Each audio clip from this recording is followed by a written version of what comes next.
The Ricoh GRiii is one of the most popular point-and-shoot cameras on the market today, especially among the street photography crowd. I've owned this one now for about 16 months, and what I want to do is give you my long-term review of the GRiii, some pros, some cons, and help you decide whether or not you should pick one up for yourself. Let's go ahead and hop into it.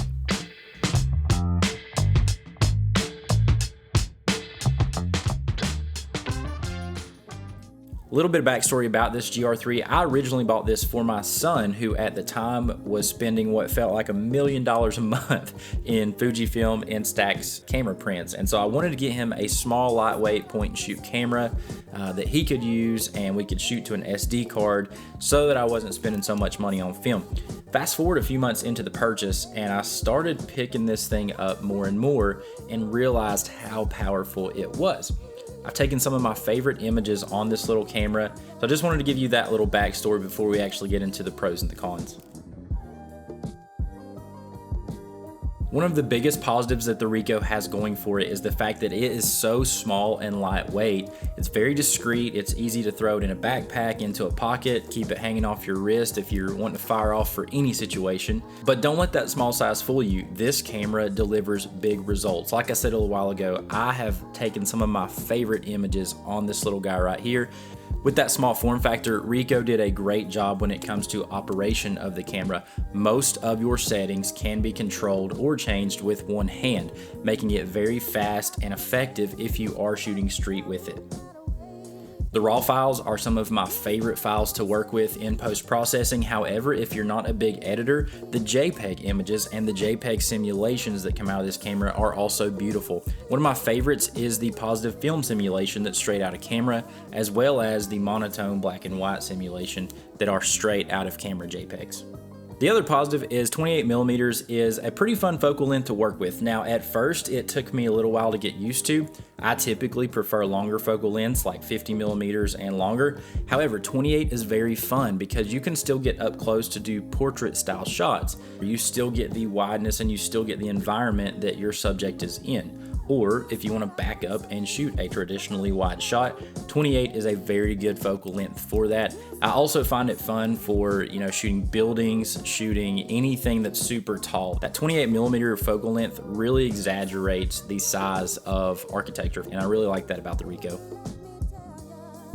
Moving into some cons with the GRiii, the first con is the body feels fairly cheap.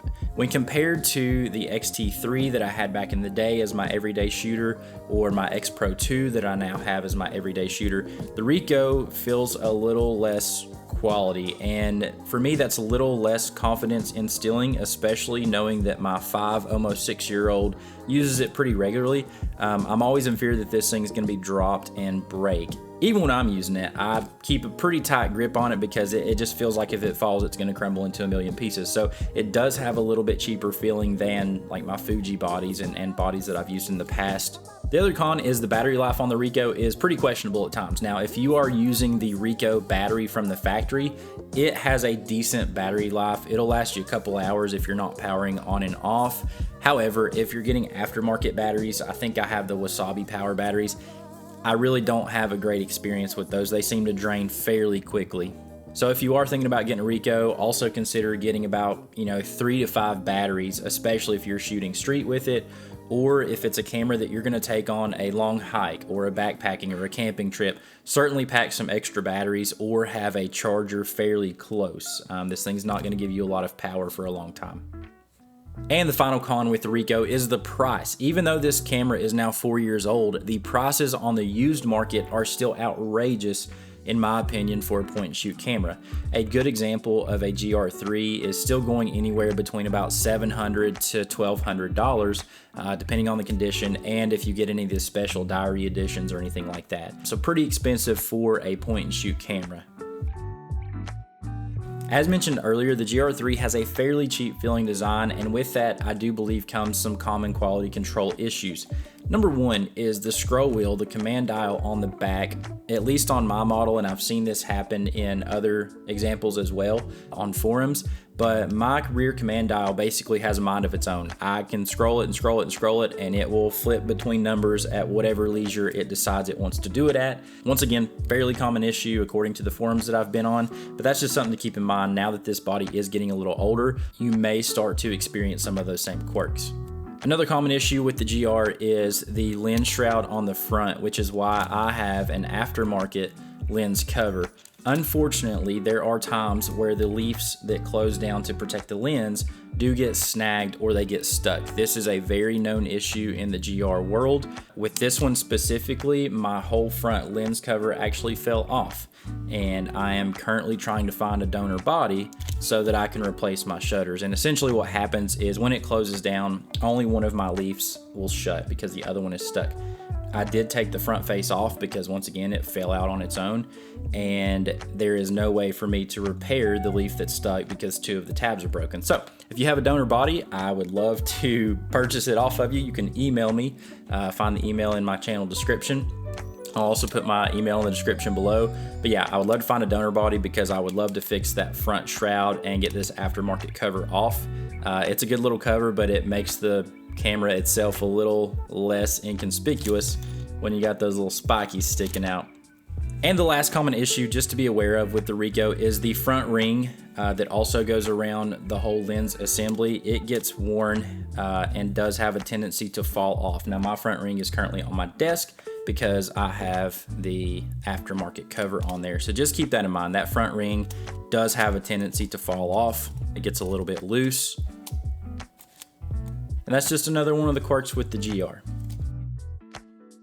Finally, who's this camera for?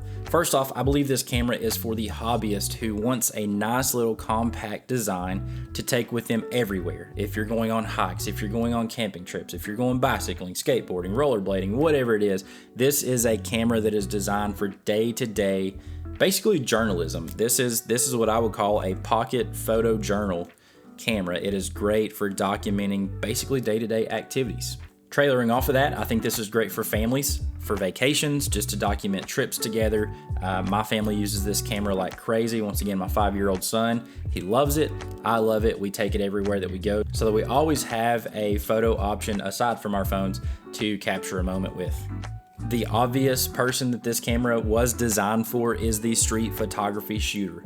With it having the one-handed operation features, the 28mm focal length, the discreet and small design, this is a street photography king, and I think there are plenty of videos and channels out there that would back that statement up. And the final person that I think this camera is for is the BTS king. This is a behind-the-scenes ninja camera. I use this camera all the time to document what we're working on with our photo and video production company, and it is just so easy on set. I know a lot of people will still use a DSLR or mirrorless camera on set, but to whip this thing out of the pocket and just start firing off some behind the scenes stuff, it is so easy and simple, and some of my favorite BTS images have come from this camera as well. Wrapping up, and I want to make a note really quick, I don't want the common issues to scare anybody away from making the purchase of the GR3 if you feel it's a camera that's going to help for your shooting situation. These are just things to keep in mind. It doesn't happen with every camera, but they are common issues. It doesn't affect the image quality. It can affect the user experience at times, but once again, I don't want to discourage anybody from this camera. I would still highly recommend it. Just keep those issues in the back of your mind.